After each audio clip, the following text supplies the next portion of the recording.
నమస్కారం అమరావతి న్యూస్ కి స్వాగతం. ఈనాటి వార్తా విశేషాలు. కేంద్ర ఆర్థిక మంత్రి కేంద్ర బడ్జెట్ ని పార్లమెంట్ లో ప్రవేశపెట్టారు. పోలవరం ప్రాజెక్టుతో పాటు Visakha steel plant, Visakha port కి నిధులు కేటాయించారు.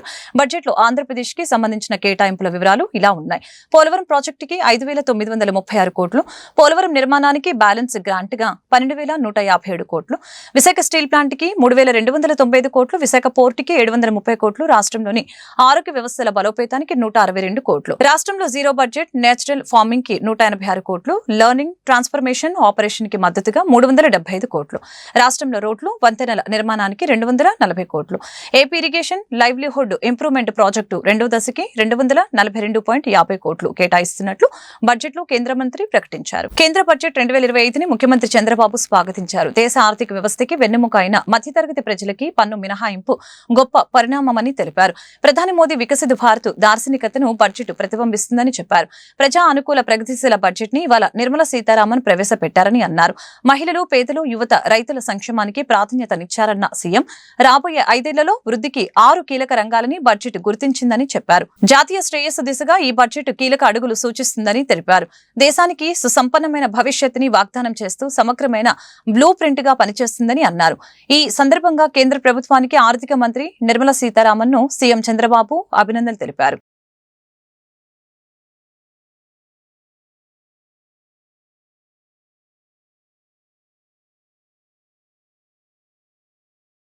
కేంద్ర బడ్జెట్ లో 12 లక్షల వరకు ఆదాయ పన్ను మినహాయింపు ఇవ్వడం చారిత్రాత్మకమని కేంద్ర మంత్రి రామ్మోహన్ నాయుడు తెలిపారు. ఈ తరహా నిర్ణయం గతంలో ఎప్పుడూ తీసుకోలేదని చెప్పారు. దీంతో మధ్యతరగతి మరింత ప్రయోజనం కలుగుతుందని అన్నారు. ఈ నిర్ణయం పార్టీలకు అతీతంగా ప్రతి ఒక్కరూ హర్షించాల్సిన విషయమని చెప్పారు. బడ్జెట్ పై ఏపీకి చెందిన కూటమి ఎంపీలు నిర్వహించిన మీడియా సమావేశంలో రామ్మోహన్ నాయుడు మాట్లాడారు. ఈ మీడియా సమావేశంలో కేంద్ర మంత్రి Pemmasani Chandrasekhar, TDP parliamentary party నేత లావు శ్రీకృష్ణదేవరాయలు తదితరులు పాల్గొన్నారు. గత 7 నెలలుగా కేంద్ర ప్రభుత్వంతో సంప్రదింపులు చేసి రాష్ట్రానికి ఉన్నటువంటి సమస్యలన్నీ కూడా తెలియజేసి ఎన్డీఏ ప్రభుత్వం రాష్ట్రంలో కేంద్రంలో ఒక డబుల్ ఇంజిన్ సర్కార్ మోడ్లో ముందుకు నడిస్తే దాని ఫలితాలు ఏ రకంగా ఉంటాయనేది అనేక సందర్భాల్లో 7 నెలల్లో చూపించడం జరిగింది. దానికి ఇంకా ముందుకు నడిపిస్తూ మిగిలినటువంటి కూడా రాష్ట్రానికి సంబంధించినటువంటి సమస్యలు ఏవైతే ఉన్నాయో దానికి ఒక పరిష్కారం ఈ కేంద్ర బడ్జెట్ ద్వారా ఇచ్చే విధంగా కొన్ని కార్యక్రమాలు కూడా పెట్టడం చాలా ఆనందదాయకమని కూడా ఈ సందర్భంగా తెలియజేస్తున్నాను. స్పష్టంగా చెప్పడం జరిగింది 2028 వరకు ఈ యొక్క జల్ జీవన్ మిషన్ను కూడా ఎక్స్టెండ్ చేస్తామని, దాని తాలూకా బెనిఫిట్ మన ఆంధ్రప్రదేశ్ రాష్ట్రానికే దక్కబోతుందని తెలియజేస్తున్నాను. అయితే ఇలాంటి ఎన్నో కార్యక్రమాలు దేశ స్థాయిలో జరిగినటువంటి కార్యక్రమాల్లో ఆంధ్రప్రదేశ్ రాష్ట్రానికి ఖచ్చితంగా సముచితమైనటువంటి న్యాయం చేసే విధంగా మరి మేము కానీ, అలాగే మంత్రి గారు పెమ్మసాని గారు కానీ, అలాగే చాలామంది ఎంపీలు ఈరోజు ఒక టీం వర్క్ కింద తెలుగుదేశం, జనసేన కూడా ఇక్కడ పనిచేస్తున్నాం.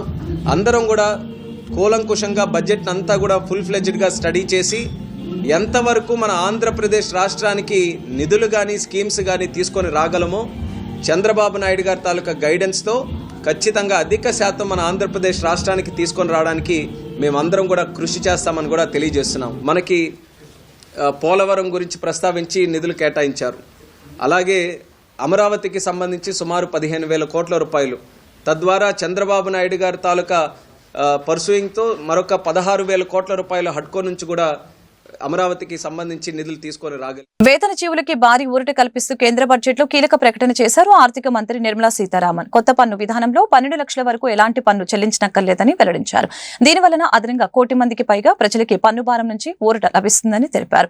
ఈ మేరకు బడ్జెట్ ప్రసంగం తర్వాత ఆమె తాజాగా మీడియాతో మాట్లాడారు. బడ్జెట్ లో ఆదాయ పన్ను స్లాబుల సవరణలతో ప్రజల చేతుల్లో సరిపడా డబ్బులు ఉండేలా ప్రభుత్వం ఈ కీలక నిర్ణయం తీసుకుంది. గతంలో 8 లక్షల ఆదాయం ఉన్నవారు ఇప్పటి వరకు 30,000 పన్ను కట్టేవారు. ఇకపై ఏమీ కట్టనక్కర్లేదు. అలాగే మిగతా స్లాబుల్లో ఉన్న వారికి ఊరట కల్పించాం. 12 లక్షల వరకు ఆదాయంపై రిబేట్ పెంపుతో 1 కోటి మందికి పైగా ప్రజలు ఎలాంటి పన్ను చెల్లించాల్సిన అవసరం లేదు అని నిర్మలమ్మ తెలిపారు. I am now happy to announce that there will be no income tax payable up to income of 12 lakh rupees.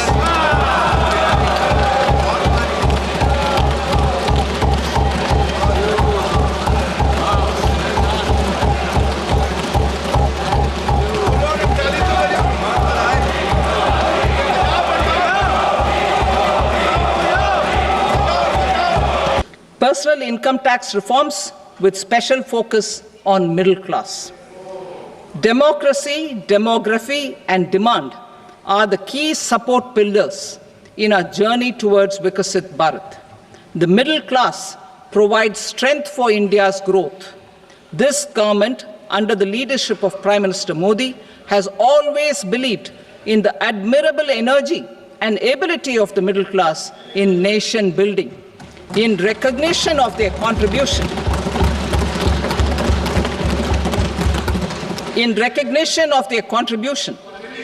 we have periodically reduced their tax burden.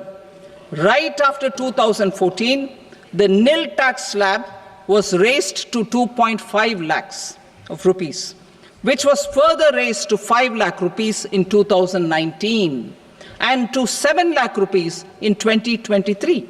This is reflective of our government's trust on the middle class taxpayers. I am now happy to announce that there will be no income tax payable up to income of 12 lakh rupees.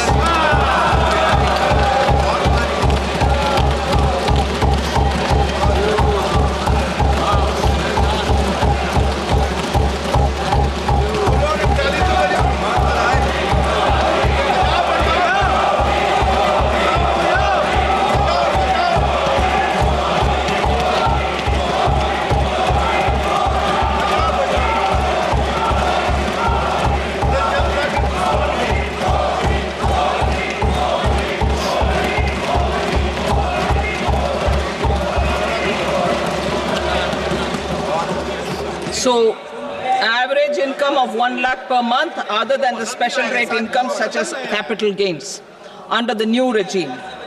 This limit will be 12.75 lakh for salaried taxpayers due to the standard deduction of 75,000. NDA సర్కార్ కేంద్రంలో వరుసగా మూడోసారి అధికారంలోకి వచ్చిన తర్వాత ప్రవేశపెట్టిన పూర్తిస్థాయి కేంద్ర బడ్జెట్ పై ప్రధానమంత్రి నరేంద్ర మోదీ స్పందించారు. దేశ అభివృద్ధి జర్నీలో ఇదొక మైలురాయి అని, 140 కోట్ల ప్రజల ఆశలు నెరవేర్చే బడ్జెట్ అని ప్రశంసలు కురిపించారు. అన్ని రంగాల్లో యువతకి అవకాశాలు కల్పిస్తున్నామని, పొదుపుపై పెట్టుబడులు పెరుగుతాయని, వికసిత భారత్ వైపు బడ్జెట్ అడుగులు వేస్తుందని చెప్పారు. बजट में रोजगार के सभी क्षेत्रों को हर प्रकार से प्राथमिकता दी गई है. लेकिन मैं दो चीजों पर ध्यान आकर्षित करना चाहूंगा. उन रिफॉर्म्स की मैं चर्चा करना चाहूंगा जो आने वाले समय में बहुत बड़ा परिवर्तन लाने वाले हैं. एक, इंफ्रास्ट्रक्चर स्टेटस देने के कारण भारत में बड़े शिप्स के निर्माण को बढ़ावा मिलेगा. आत्मनिर्भर भारत अभियान को गति मिलेगी. और हम सब जानते हैं कि शिप बिल्डिंग ये सर्वाधिक रोजगार देने वाला क्षेत्र है. उसी प्रकार से देश में टूरिज्म के लिए बहुत संभावना है. महत्वपूर्ण 50 टूरिस्ट डेस्टिनेशन, वहां पर जो होटल्स बनाएंगे उस होटल को पहली बार इंफ्रास्ट्रक्चर के दायरे में लाकर टूरिज्म पर बहुत बल दिया है. इससे हॉस्पिटैलिटी सेक्टर को, जो रोजगार का बहुत बड़ा क्षेत्र है, और टूरिज्म जो रोजगार का सबसे बड़ा क्षेत्र है, एक प्रकार से चारों तरफ रोजगार के अवसर पैदा करने वाला एक क्षेत्र को ऊर्जा देने वाला काम करेगा. आज देश विकास भी विरासत भी इस मंत्र को लेकर चल रहा है. इस बजट में भी इसके लिए भी बहुत महत्वपूर्ण और ठोस कदम उठाए गए हैं. 1 करोड़ पांडुलिपियों के लिए संरक्षण के लिए, मैन्युस्क्रिप्ट के लिए ज्ञान भारतम मिशन लॉन्च किया गया है. साथ ही भारतीय ज्ञान परंपरा से प्रेरित एक नेशनल डिजिटल रिपोजिटरी बनाई जाएगी. यानी टेक्नोलॉजी का भरपूर उपयोग किया जाएगा और हमारा जो परंपरागत ज्ञान है उसमें से अमृत निचोड़ने का भी काम होगा। साथियों, बजट में किसानों के लिए जो घोषणा हुई है। ఆంధ్రప్రదేశ్లో పింఛన్ల పంపిణీ ప్రారంభమైంది. కూటమి ప్రభుత్వం దివ్యాంగులు, వృద్ధులు, వితంతువులకి ప్రతి నెల 1వ తేదీనే పెన్షన్లని అందిస్తోంది. ఈ క్రమంలోనే సీఎం చంద్రబాబు అన్నమయ్య జిల్లా రాయచోటిలోని సంబేపల్లిలో శనివారం పర్యటించారు. ఈ సందర్భంగా సీఎం స్వయంగా ఓ దివ్యాంగుడైన బాలుడి ఇంటికి వెళ్లి పింఛన్తో పాటు ట్రైసైకిల్ ని అందజేశారు. అనంతరం ఆటో డ్రైవర్లకి ఆటోలను కూడా పంపిణీ చేశారు. గుంటూరు స్టాండింగ్ కమిటీ ఎన్నికల్లో విజయం సాధించడానికి టీడీపీకి మెజారిటీ లేకపోయినా అనైతికంగా గెలవాలని అనుకోవటం ప్రజాస్వామ్య స్ఫూర్తికి విరుద్ధమని మాజీ మంత్రి వైసీపీ జిల్లా అధ్యక్షులు అంబటి రాంబాబు మండిపడ్డారు. చివరికి కేంద్ర మంత్రి కార్పొరేటర్ స్థాయికి దిగజారని ఎద్దేవా చేశారు. సోమవారం జరగనున్న స్టాండింగ్ కమిటీ ఎన్నికల్లో టీడీపీ క్యాంపులో ఉన్న వైసీపీ కార్పొరేటర్లు ఆత్మ ప్రబోధానుసారం ఓటు వేయాలని పిలుపునిచ్చారు. గుంటూరు జిల్లా వైసీపీ కార్యాలయంలో ఏర్పాటు చేసిన మీడియా సమావేశంలో ఎమ్మెల్సీ లీలాపిరెడ్డి, మేయర్ మనోహర్ నాయుడు, మోదుగుల వేణుగోపాల్ రెడ్డితో కలిసి అంబటి రాంబాబు మాట్లాడారు. టీడీపీ ఎన్ని కుయుక్తులు పనినా కూడా స్టాండింగ్ కమిటీ ఎన్నికల్లో తామే విజయం సాధిస్తామని ధీమా వ్యక్తం చేశారు. ఎన్నికల మేనిఫెస్టోని టిష్యూ పేపర్లా చంద్రబాబు మార్చారని ధ్వజమెత్తారు. ఇవాళ 6 స్థాయి సంఘపు ఎన్నికలకు పోటీ చేసి మమ్మల్ని ఓడించి తెలుగుదేశం గెలవాలనేటువంటి ప్రయత్నం చేస్తున్నారు. చిత్రమైనటువంటి పరిణామం. అంటే పార్టీ ఫిరాయింపుల్ని ప్రోత్సహిస్తున్నారు. మా దగ్గర ఉన్నటువంటి కార్పొరేటర్ని ప్రలోభాలు పెట్టి తీసుకునేటటువంటి ప్రయత్నం చేస్తున్నారు. శాసనసభ ఎన్నికలకు ముందు కొంతమంది వెళ్ళిపోయారు. ఆ తరువాత కూడా మళ్ళా వారి ప్రభుత్వం ఏర్పడిన తరువాత కూడా మాకు స్పష్టంగా 33 మా పక్షాన నిలబడి ఉన్నారు. వాళ్ళని కూడా ఇవాళ ప్రలోభాలకు గురి చేసి కొనేటటువంటి కార్యక్రమం చేస్తున్నారు. దీనిలో 4 పచ్చకండవాలు వేసేశారు పార్టీ ఫిరాయింపుల్లో. ఇప్పుడు ఇవాళ ప్రత్యేకంగా ఈ సమావేశం పెట్టడానికి కారణం ఏంటంటే మా దగ్గర నుంచి చాలామందిని తీసుకుపోతున్నారనే ఉద్దేశంతో మా పార్టీ తరఫున ఉన్నటువంటి కార్పొరేటర్ని మేము క్యాంప్ పెట్టుకున్నాం. చిత్రం ఏంటంటే 11 మంది గెలిచినటువంటి వాళ్ళు కూడా క్యాంప్ పెట్టారు.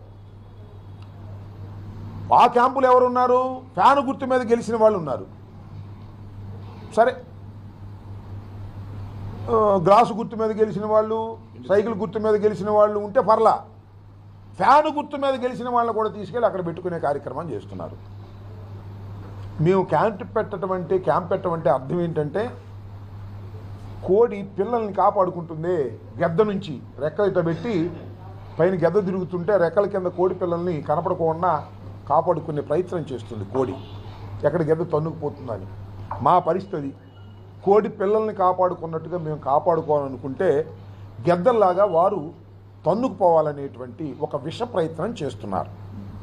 దీని మీద వాద ప్రతివాదనలు కూడా జరిగే. ఆ మధ్యన ఎమ్మెల్యేలే సాక్షాత్తు ఇళ్ళకి వెళ్ళిపోయి వాళ్ళు కండవాలు వేస్తున్నారు. ఆఫీసుని పిలిచి కాదు, ఇంటికాడ కండవాలు వేసేస్తున్నారు. ఇదేందా బాబు ఈ స్వామి ఇదేం ఘోరమయ్యా అంటే కేంద్ర మంత్రివర్యులు పెమ్మసాని చంద్రశేఖర్ గారు కూడా మాట్లాడారు. మేమేమీ వాళ్ళు తీసుకోవట్లేదు, వాళ్ళే మేము వచ్చేస్తాం అంటే వద్దాబాయ్ మీరు అందరూ మంచోళ్ళు లేరు, కొంతమందిని ఎన్నుకుని మేము తీసుకుంటున్నాం అని చెప్పేసి ఒక మాట చెప్పారు. మరి అలాంటప్పుడు క్యాంప్ ఎందుకు పెట్టారండి? ఎమ్మెల్యేలు ఏం మాట్లాడాలా? పెమ్మసాని చంద్రశేఖర్ గారు మాట్లాడారు. నేను ఇక్కడ ఇంకొక విషయాన్ని పెమ్మసాని చంద్రశేఖర్ గారికి కూడా కేంద్ర మంత్రివర్యులు వారికి కూడా నేను ఒక విజ్ఞప్తి చేస్తున్నా. గుంటూరు ఆరగ్రహారం శ్రీ కన్యక పరమేశ్వర అమ్మవారి దేవస్థానంలో అమ్మవారి ఆత్మార్పణ దినోత్సవాన్ని పురస్కరించుకొని జగన్మాతకి విశేష పూజలతో పాటు ప్రత్యేక అభిషేకాలు జరుగుతున్నాయి.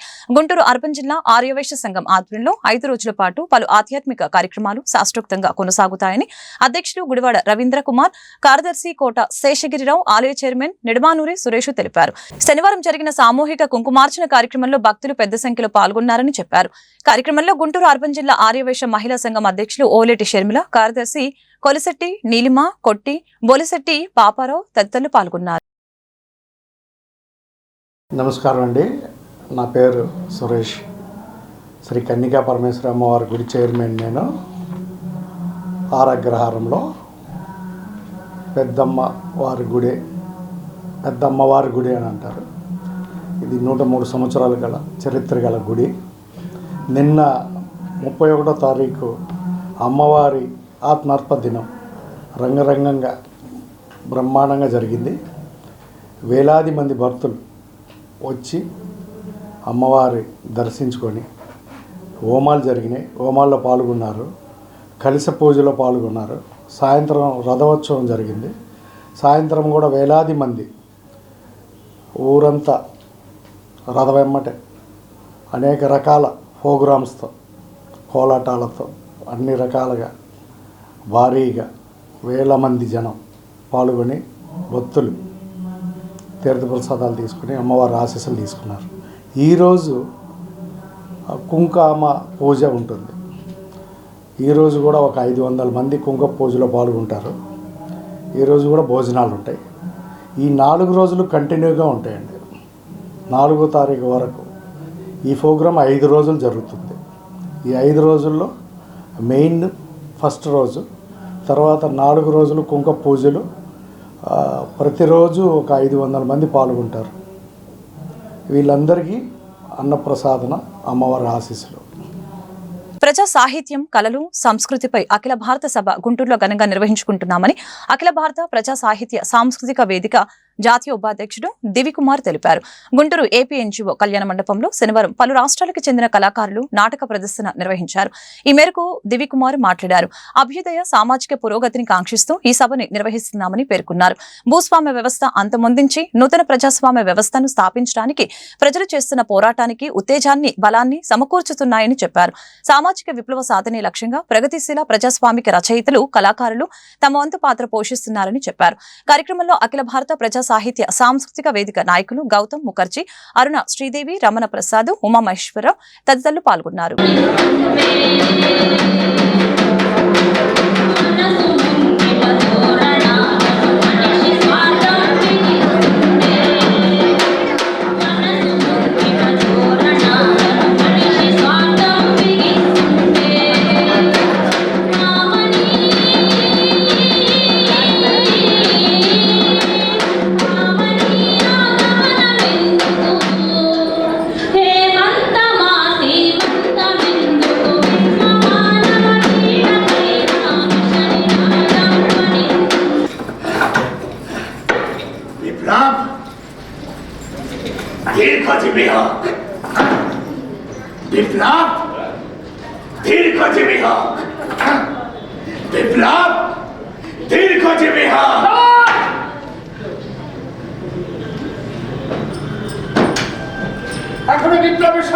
ప్రముఖ ఆధ్యాత్మిక కేంద్రమైన ఆరగ్రహారంలో వేంచేసి ఉన్న శ్రీ వెంకటేశ్వర స్వామి దేవస్థానంలో ప్రతి శనివారం విశేష పూజలు జరుగుతాయి. ఈ పూజల్లో భక్తులు పెద్ద సంఖ్యలో పాల్గొంటారు. ప్రతినిత్యం గోవిందనామ స్మరణతో శ్రీవారి ఆలయం పులకరిస్తోంది. ఈ సందర్భంగా ఆలయ వేద పండితులు సతీష్ ఆచార్యులు మీడియాతో మాట్లాడారు. స్వామివారికి జరుగుతున్న పూజల గురించి వివరించారు. అలాగే రథ సప్తమి పర్వదినాన్ని పురస్కరించుకుని స్వామివారికి ప్రత్యేక పూజలు జరుగుతాయని పేర్కొన్నారు. ఈ మేరకు రథ సప్తమి ప్రాశస్త్యం గురించి వివరించారు.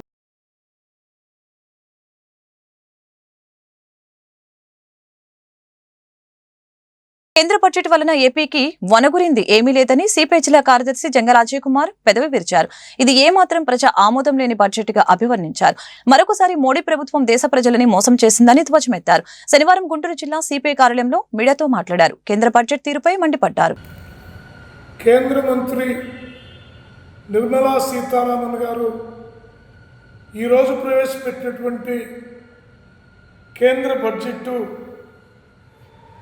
సామాన్యులకు శాపంగా, బడాబాబులకి వరంగా ఉండేటట్టుగా స్పష్టంగా కనపడుతూ ఉంది.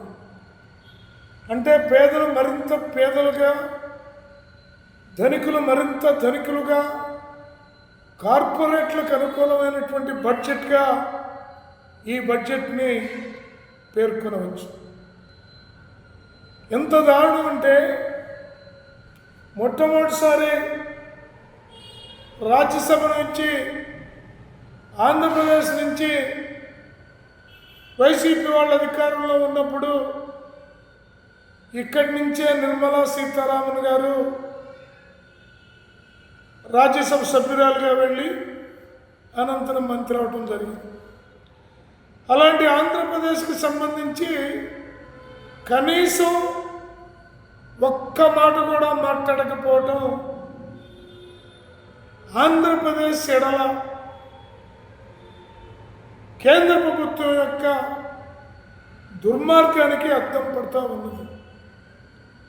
ముఖ్యంగా బడ్జెట్లో పోలవరం ప్రాజెక్టుకి నిధులు లేవు, నిర్వాసితుల సమస్యల పరిష్కారానికి నిధులు లేవు, అమరావతి రాజధాని నిర్మాణం, విశాఖ ఉక్కు, కేంద్రీయ విద్యా సంస్థలకి ఎటువంటి నిధులు ఇస్తామని ఈ బడ్జెట్లో కనీసం చెప్పలేదు.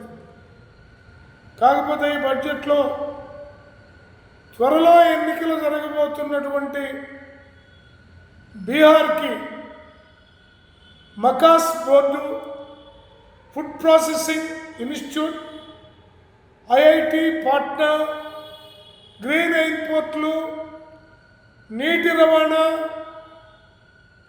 ఇలాంటివి కొన్ని కాలువల నిర్మాణం, ఇలాంటి ఎన్నికలను దృష్టిలో పెట్టుకొని ఎన్నికల బడ్జెట్ని బీహార్కు సంబంధించి ప్రవేశపెట్టడం జరిగింది. దేశానికి వెన్నెముకైనటువంటి రైతన్నని కనీసం పరిగణలోకి తీసుకోకపోవటం. గుంటూరు పాతగుంటూరులోని కన్నా స్కూల్లో కన్నా ఆల్ రౌండ్ టాలెంట్ ఎగ్జిబిషన్ నిర్వహించడం జరిగింది. కార్యక్రమానికి ముఖ్య అతిథులుగా శాసన మండలి చీఫ్ విప్ అనురాధ హాస్ట్రే ఎగ్జిబిషన్ ని ప్రారంభించారు. విద్యార్థులు ఏర్పాటు చేసిన ప్రాజెక్టుల్ని పరిశీలించి వాటి పనితీరును ఆమె స్వయంగా అడిగి తెలుసుకున్నారు. అనంతరం ఆమె మీడియాతో మాట్లాడారు. విద్యార్థులు దాగి ఉన్న ప్రతిభను పెరికితీసేందుకు ఈ ఆల్ రౌండ్ టాలెంట్ ఎగ్జిబిషన్ ఉపయోగపడుతుందని తెలిపారు. సుమారు 600 ప్రాజెక్టులు విద్యార్థుల చేత చేయించిన ఘనత కన్నా మాస్టర్ కి దక్కుతుందని ఈ సందర్భంగా తెలిపారు. ప్రధానమంత్రి దేశ అభివృద్ధి కోసం చేసే ప్రాజెక్టుల్ని ఇక్కడ పిల్లలు చేయటం వారి ప్రతిభకు నిదర్శనమని తెలియజేశారు. Chandrayaan, solar system, missile, irrigation, agriculture, rain water, skeleton system గురించి పిల్లలు వివరించడం గొప్ప విషయమని తెలిపారు. గుంటూరులో కన్నా స్కూల్స్ అంటే ఈ రాష్ట్రంలో తెలియని వాళ్ళు ఎవరు కూడా ఉండరు. 30 సంవత్సరాల నుంచి కన్నా మాస్టర్ గారు మరి విద్యార్థులకి మంచి చదువు నేర్పించడమే కాకుండా వాళ్ళకి విద్యాబుద్ధులు నేర్పించడమే కాకుండా క్యారెక్టర్ బిల్డింగ్తో సహా, ఎడ్యుకేషన్తో సహా అన్ని రకాలుగా మంచి పౌరులుగా వాళ్ళని తీర్చిదిద్దుతూ ఈ రాష్ట్రానికి వాళ్ళు ఎంతో ఉపయోగపడే విధంగా వాళ్ళు చేస్తున్న కృషి నిజంగా అమోఘం. అందరికీ కూడా ఆ విషయం తెలిసిందే. ఈరోజు వీరు ఈ ఏదైతే టాలెంట్ ఓరియంటెడ్గా స్టూడెంట్స్ని ప్రోత్సహించడం కోసం ఈరోజు దాదాపు 600 ప్రాజెక్ట్స్ పిల్లల చేత చేయించి ఈరోజు ఎగ్జిబిట్ చేయడం జరుగుతూ ఉంది.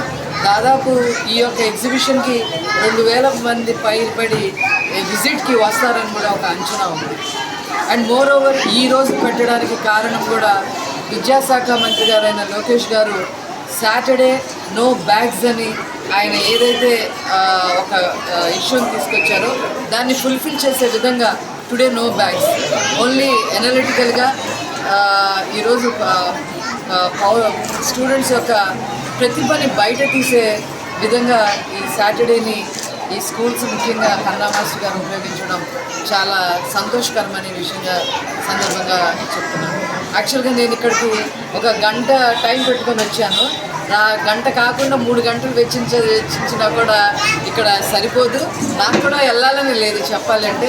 పిల్లలు ఎంతో కష్టపడి టీచర్స్ యొక్క సహాయ సహకారాలతో వాళ్ళు చేసిన ప్రాజెక్ట్స్ నిజంగా అమోఘం అండి. నేను ఈరోజు చూశాను, కొన్ని ఫ్లోర్స్ నేను విజిట్ చేశాను. సెమీ కండక్టర్స్ ఇప్పుడు ఏదైతే మంత్రి గారు మాట్లాడుతున్నారో ఆ ప్రాజెక్ట్స్ ఇక్కడ తయారు చేయడం జరిగింది. రోబోస్ గురించి అందరికీ తెలిసే విధంగా ఆర్టిఫిషియల్ ఇంటెలిజెన్స్ ద్వారా ఏ రకంగా పనిచేస్తుందో ఒక ప్రాజెక్ట్ చూడటం జరిగింది. చంద్రయాన్ మనకి అది ఏ రకంగా మనకు ఉపయోగపడుతుందో చెప్పడం జరిగింది.